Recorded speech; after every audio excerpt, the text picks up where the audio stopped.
Еве, како што видовте, полна сала со дечиња, со публика, родители.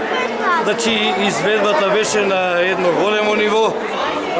Покажа играорците дека во Делчево фолклорот се негува, се развива и дека Делчево е еден од најбогатите фолклорни градови во Македонија.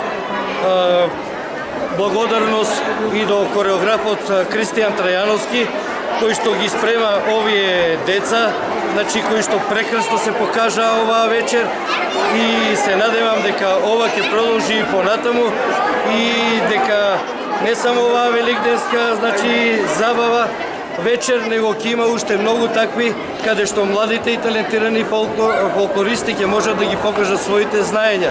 Во оваа пригода би сакал да им ги честитам великденските празници, на сите верници, и да им посакам добро здравје, среќа и успеси. Кажа директорот за овој концерт, сега програмскиот директор ќе ни каже нешто повеќе за иде период со многу активности, па еве барем оние што ќе се случуваат на крајот на април и почетокот на мај.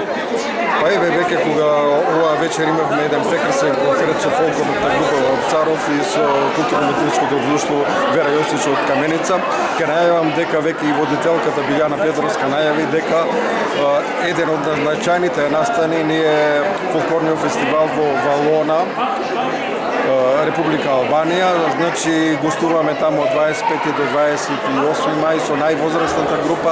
Тоа е еден од најиминентните фестивали на кои што учество ќе земат 8 познати земји од Европа. Веќе на идната недела, веќе на 5 гостуваме исто на еден фестивал по повод Ѓурѓовден.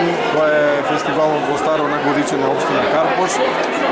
Потоа следува фестивалот во село Раовица, Радовиш, така да веќе во мај ни се планирани со фолклорната група 3 настапи на познати фолклорни фестивали.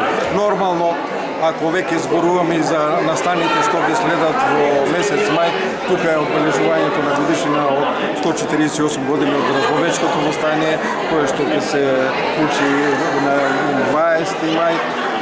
Одбележувањето на Свети Кирил и Методи, тука ќе имаме концерт со камерен, ќе имаме ликовна изложба.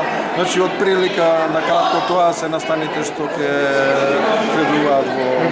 Имате аплаузи, навистина секоја чест за сите групи и за гостите од Каменица.